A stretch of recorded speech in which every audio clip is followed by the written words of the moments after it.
यहाँ श्री कृष्ण राधा रानी की श्रेष्ठता को दर्शाना चाहते हैं। एक बार श्री कृष्ण ने प्रेम से अभिभूत होकर श्रीमती राधा रानी से कहा,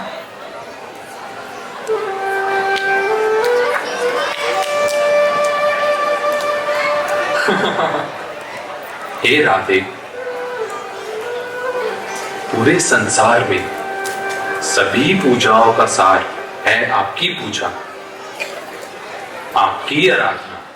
यदि कोई आपकी पूजा किए बिना मेरी पूजा करता है तो वह व्यर्थ है, उसे कोई फल नहीं मिलेगा, क्योंकि आप महाभावमयी, मुझे आनंद प्रदान करने वाली शक्ति हैं।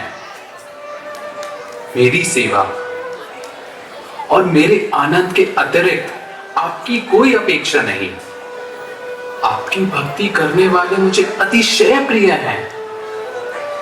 मैं उसे किसी योगी एवं तपस्वी से भी श्रेष्ठ मानता हूं। आपकी कृपा दृष्टि के बिना कोई जीव मुझे प्राप्त नहीं कर सकता। जो जीव आपका अनुगमन करेंगे वे मेरे आध्यात्मिक निवास में सेवा के पात्र होंगे। आप सभी गोपांगनाओं में सर्वश्रेष्ठ एवं प्रमुख हैं। आप यशोमती मैया से भी महान हैं। ओ कृष्णा, आपका चरित्र एक लंपट की भांति है। मुझे आपकी बातों पर तनिक भी विश्वास नहीं। यशोदा आपकी प्रिय माता है। आप ये कैसे कह सकते हैं कि मैं उनसे अधिक श्रेष्ठ हूँ? इसका उत्तर आपको शीघ्र ही मिलेगा। भले ही मैया आपको अपनी पुत्री मानती हैं, किंतु शीघ्र ही वे आपके चरणों को पकड़ेंगी। इस प्रकार श्रीमती राधा रानी की श्रेष्ठता एवं महानता को दर्शाने के लिए श्री कृष्ण ने सुंदर लीला प्रस्तुत की। एक बार ब्रज की कुछ गोपिकाएं राधा और कृष्ण के साथ आमोद प्रमोद करने के लिए उन्हें अपने घर ले आती हैं। वे सभी राधा कृष्ण को देखकर आनंद का अनुभव कर रही थी। वे कृष्ण को नचा रही थी।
तभी अचानक मैया यशोदा वहां आ जाती है और क्रोधित होकर उनसे इस प्रकार कहती है, हे गोपियों, यह उचित व्यवहार नहीं। मेरा गोपाल सारा दिन गायों को चराकर बहुत थक गया है। उसे आराम की आवश्यकता है, परंतु आप सबने उसकी नींद में विघ्न डाला है। आप उसे यहाँ खेलने के लिए ले आए हो और उसे नचा भी रही हो। मैं सब जानती हूँ, ऐसा आप सब प्रतिदिन करती हैं। यह उचित नहीं। कृपया ऐसा व्यवहार ना दोहराएं। मैया, आपका पुत्र गोपाल एक ग्वाला है। वह वन में घूम घूम कर गायें चराते चराते थक गया है और अपने घर में शैया पर आराम से सो रहा है। यह कृष्ण आपका पुत्र नहीं। हाँ, आपके पुत्र का नाम कृष्ण है, पर इसका यह अर्थ नहीं कि संसार में इस नाम का कोई अन्य पुरुष नहीं। आप स्वयं के घर जाएं और देखें, आपका पुत्र अभी भी वहीं सो रहा है। ऐसा कैसे संभव है? इसकी नैनक्ष, काया, अंग की कांति बिल्कुल मेरे पुत्र जैसी। सखियों की बात सुनकर जब यशोदा घर पहुंची तो वह ये देखकर आश्चर्यचकित हो गई कि सखियों की बातें बिल्कुल सत्य थी।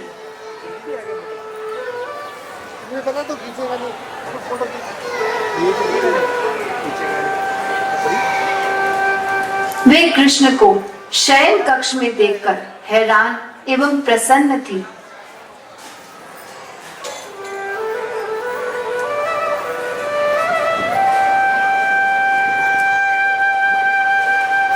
वे तुरंत उस स्थान पर लौटती हैं जहां श्री कृष्ण सखियों के साथ आनंद में समय व्यतीत कर रहे थे। हे सखियों, कृपया मेरी बात सुनो। तुम्हें ये कृष्ण कहाँ मिला जो बिल्कुल मेरे कृष्ण जैसा दिखता है? वे दोनों एक ही उम्र के हैं। उनकी शारीरिक बनावट, कद काठी, नैन नक्श, रूप रंग भी एक जैसे हैं। दोनों एक ही तरह से चलते हैं और बोलते हैं। व्यवहार भी एक जैसा है। तुम्हारे कृष्ण को देखकर मेरे हृदय में बहुत संतुष्टि का अनुभव हो रहा है। तुम सब अपने कृष्ण के साथ मेरे घर पधारो। हम दोनों कृष्ण को एक साथ नृत्य करवाएंगे और उन्हें देखकर प्रसन्न होंगे। हम दोनों की मित्रता भी करवा देंगे। फिर नृत्य के बाद तुम मेरे कृष्ण को घर छोड़ देना और फिर अपने कृष्ण को यहाँ वापस ले आना। हे मैया, आप हमें हमारे कृष्ण को स्वयं के घर ले जाने को कह रही है, परंतु हमें भय है कि यदि दोनों कृष्ण नृत्य करेंगे तो हमें ये कैसे ज्ञात होगा कि आपका कृष्ण कौन सा है, कौन सा हमारा। आपका कृष्ण और हमारा कृष्ण बदल गए तो इसमें कौन सी समस्या है? दोनों गुणों में तो एक समान ही है। नहीं, ये सत्य नहीं है। आपका कृष्ण कभी भी गुणों में हमारे कृष्ण के समान नहीं हो सकता। आपका पुत्र तो एक ग्वाला है। वह सारा दिन वन में गायों के साथ समय व्यतीत करता है। उसे प्रेम का कोई ज्ञान नहीं, परंतु हमारा कृष्ण सभी पुरुषों के बीच एक अतुलनीय रत्न है। वह पुरुषोत्तम है। सभी ऋषि मुनि, योगी, ज्ञानी एवं ध्यानी उनके चरण कमलों की पूजा करते हैं। हमारे कृष्ण ने अनेक मायावी राक्षसों का वध किया है। उन्होंने तो ब्रह्मांड के रचयिता ब्रह्मा जी की भी गलती को सुधारा है। मेरे पुत्र ने भी ये सभी कार्य किए हैं। सभी ब्रजवासी इससे परिचित हैं। मेरा पुत्र जब केवल 6 दिन का था, उसने पूतना राक्षसी का वध किया। फिर उसने शक्तासुर और तृणामृतासुर का भी वध किया। सब जानते हैं कि ये कार्य यशोदानंदन कृष्ण ने किए। मैया, मुझे लगता है कि इस चर्चा से कोई लाभ नहीं होगा, केवल झगड़ा ही होगा। बाद में आपको समझ आएगा कि कौन सा कृष्ण अधिक गुणवान है। अब से हमें अपने कृष्ण पर एक चिन्ह लगाना चाहिए जिससे कोई भ्रमित ना हो। इतना कहकर राधा रानी ने कृष्ण के माथे पर चंदन का टीका लगा दिया। कृष्ण के माथे पर गोल सफेद चिन्ह देखकर ऐसा लग रहा था जैसे नील पर्वत के पीछे चंद्रमा निकल रहा हो। फिर राधा रानी ने अपनी सखियों से इस प्रकार कहा, आप सभी देख रहे हो ना, मेरे कृष्ण के माथे पर एक चंदन का चिन्ह है। आप सभी को अपनी नजर हमारे कृष्ण पर रखनी चाहिए ताकि वह खो ना जाए। जब राधा रानी और उनकी सखियां अपने कृष्ण के साथ यशोदा के निवास स्थान पर पहुंची तो उन्होंने देखा कि कृष्ण अभी भी घर के भीतर शयन कक्ष में विश्राम कर रहे थे। यशोदा ने अपने कृष्ण को जगाया और दूसरे कृष्ण के साथ नृत्य करने के लिए ले आए। लल्ला, लल्ला उठो, मेरे साथ चलो। कहाँ जाना है मैया? तुम चलो तो सही। ये देखो, मेरा लल्ला भी आ गया। अब हम इन दोनों का साथ में नृत्य करवाते हैं। ठीक है, आप दोनों नृत्य आरंभ कीजिए।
जब दोनों कृष्ण एक साथ नृत्य कर रहे थे तो वे दोनों चमकते नीलमणि के समान लग रहे थे। उनका नृत्य देखकर सभी आश्चर्यचकित एवं विस्मित हो गए। इतना अद्भुत नृत्य कार्यक्रम पहले कभी नहीं देखा गया। तभी अचानक यशोदा के कृष्ण गोपियों के कृष्ण में विलीन हो गए और एक रूप बन गए। नृत्य समाप्त होने के बाद राधा रानी और गोपियां अपने कृष्ण के साथ प्रस्थान करने लगी। तभी माता यशोदा को अपना कृष्ण नहीं मिला और वे इस प्रकार चिल्लाने लगी, मेरा कृष्ण कहाँ है? मेरा कृष्ण कहाँ है?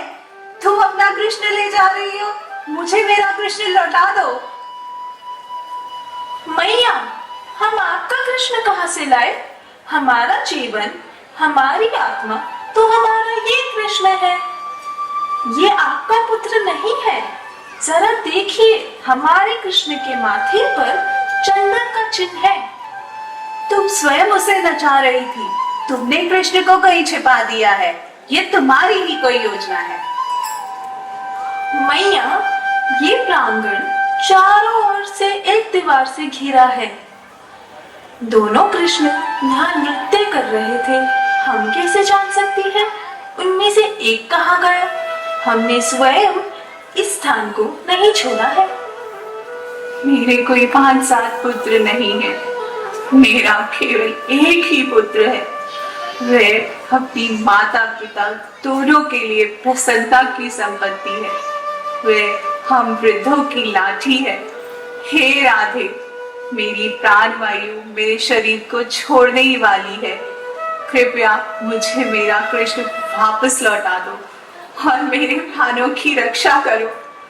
मैं तुम्हारे चरण पकड़ती हूँ, तुम मेरा कृष्ण लौटा दो। आज से मैं तुम्हारी दासी बन जाऊंगी। जब कृष्ण ने यशोदा को इस प्रकार बोलते हुए सुना तो उन्होंने राधा रानी की ओर देखा और उन्हें कुछ इशारा किया। आप ब्रज की महारानी हैं। आप मेरी आदरणीय, पूजनीय माता के समान हैं। आप मेरे चरण ना पकड़े एवं मुझे अपराधी ना बनाए। ऐसे अपशब्द ना कहे। कृपया मेरे पुत्र को यथाशीघ्र वापस ले आए, फिर तुम सभी अपराधों से मुक्त हो जाओगी और तुम्हें कोई पाप नहीं लगेगा। परंतु मैं उन्हें कैसे लाऊं? मैं उन्हें खोजने कहाँ जाऊं? मैं अपने नीलमणि के बिना ये जीवन नहीं जी पाऊंगी। यह कहकर मैया यशोदा बेहोश हो गई। तब राधा रानी इस प्रकार बोली, अब क्या करे कृष्ण? जिस माता ने आपको अपने गर्भ में रखा, वह आपके सामने ही अपने प्राण त्यागने वाली है। कृपया मुझे बताए, अब क्या करना उचित होगा? हे राधे, तुम्हें चिंतित होने की कोई आवश्यकता नहीं। मेरी मैया शरीर त्यागने वाली नहीं। राधा रानी मैया के निकट जाकर उनके कान में कहती है, कृष्ण की यशोदा मैया, उठो उठो, देखो तुम्हारा कृष्ण वापिस आ गया। हे राधे, कहाँ है मेरा पुत्र कृष्ण? मैया, आपका पुत्र कृष्ण हमारे कृष्ण के साथ नृत्य करके थक गया था। अब वह अपने शयन कक्ष में विश्राम कर रहा है।